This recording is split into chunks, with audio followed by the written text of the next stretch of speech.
समझते हैं कि सरकार ने, हमारी गवर्नमेंट ने कौन कौन से अधिनियम बनाए हैं, कानून बनाए हैं, बोले तो एक्ट्स बनाए हैं।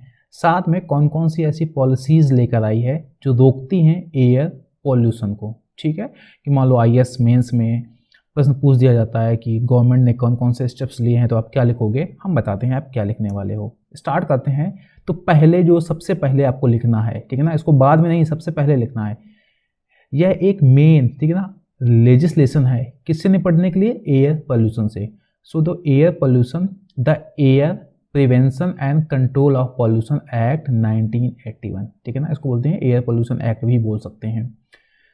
1981 में आया था, ठीक है ना। This is the primary legislation in India that deals with the air pollution, ठीक है ना। ये एक अम्ब्रेला एक्ट है, ठीक है ना, जो एयर पोल्यूशन से निपटने का काम करता है।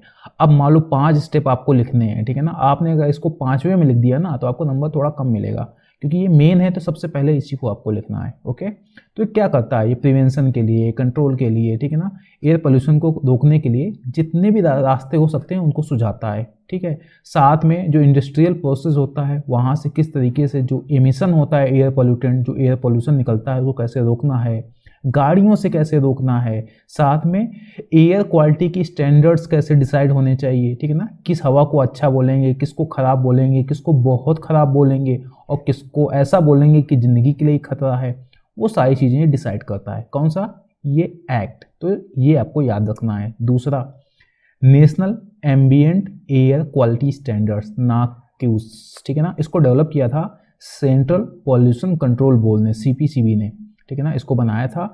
इसका काम क्या होता है, ये स्टैंडर्ड्स जैसे लिखा हुआ है ना, limits on concentration of various pollutants, जैसे हर एक पॉल्यूटेंट है, सल्फर डाइऑक्साइड है, वीओसी है, तो एक बताता है, एक रेंज बताता है कि इतना तो ठीक है, इसके आगे नहीं बढ़ना चाहिए, ठीक है ना, इस एरिया में इतना ठीक है, यहाँ पर इतना ठीक है। तो ये बताता है हमारा national ambient air quality standard.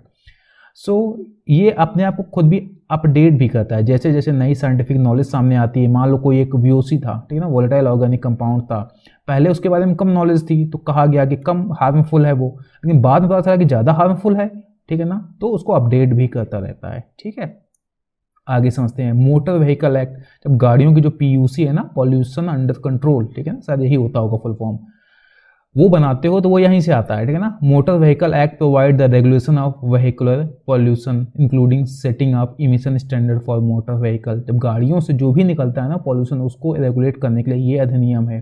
साथ में इसने पॉल्यूशन कंट्रोल बोर्ड भी स्टैब्लिश कर रखे हैं, जो गाड़ियों से निकलने वाले धुएं को क्या करते हैं, रेगुलेट करते हैं। नहीं, अक्सर चेक किया जाता है कि कहीं ज़्यादा तो नहीं निकल रहा है पॉल्यूशन गाड़ी से, तो वो इसके अंतर्गत आता है, मोटर व्हीकल एक्ट 1988। ठीक है, आगे समझते हैं भारत स्टेज BS स्टेज 6 आपको पता है लागू हो चुका है कहीं, ठीक है ना।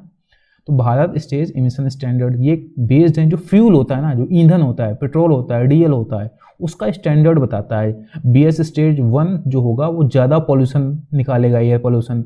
BS स्टेज 2, ठीक है ना, भारत स्टेज 2 कम निकालेगा। तो BS 6 भारत में अब आ चुका है, ठीक है ना, तो बहुत ही कम पॉल्यूशन हमारे सामने आता है। तो ये फ्यूल का बताता है, ठीक है ना, जो ईंधन होता है वो कितना वो मतलब कि पॉल्यूशन निकाले उसकी बात करता है।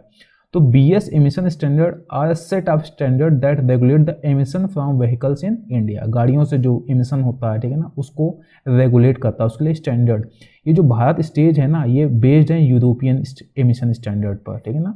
जो यूरोपियन में जो भी स्टैंडर्ड अपनाए गए हैं वही यहाँ पर भारत में बस नाम BS कर दिया गया है, भारत स्टेज कर दिया गया है, ठीक है ना।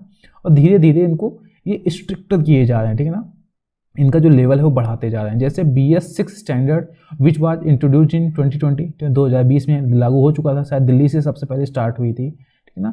तो अब क्या होगा, जो BS 6 होगा ना, तो BS 6 एक फ्यूल का एक वो हो गया हमारा, ठीक है ना, स्टैंडर्ड है।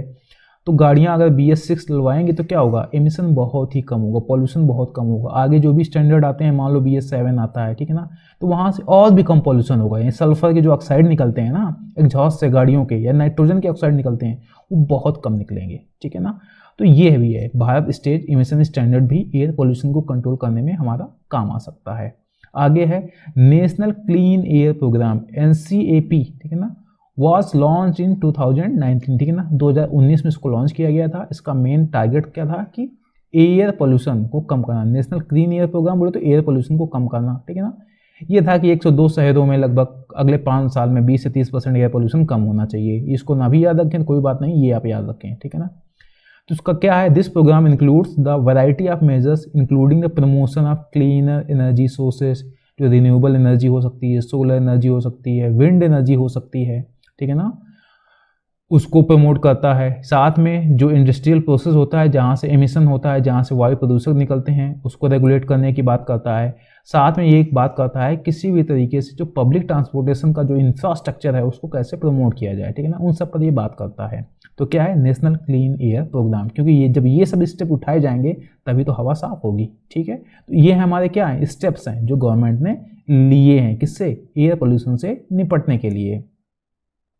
एक लाइन में समझ लो, आपको याद रखना है। तो पहले एयर जो मेन है, इसके बाद ये हो गया national ambient air quality standard, फिर है मोटर व्हीकल एक्ट, फिर है भारत स्टेट एमिशन स्टैंडर्ड, और लास्ट में आ गया नेशनल क्लीन एयर प्रोग्राम। यहाँ पर कुछ लिखे हैं, और भी आप जोड़ना चाहें तो आप जोड़ सकते हैं, ठीक है।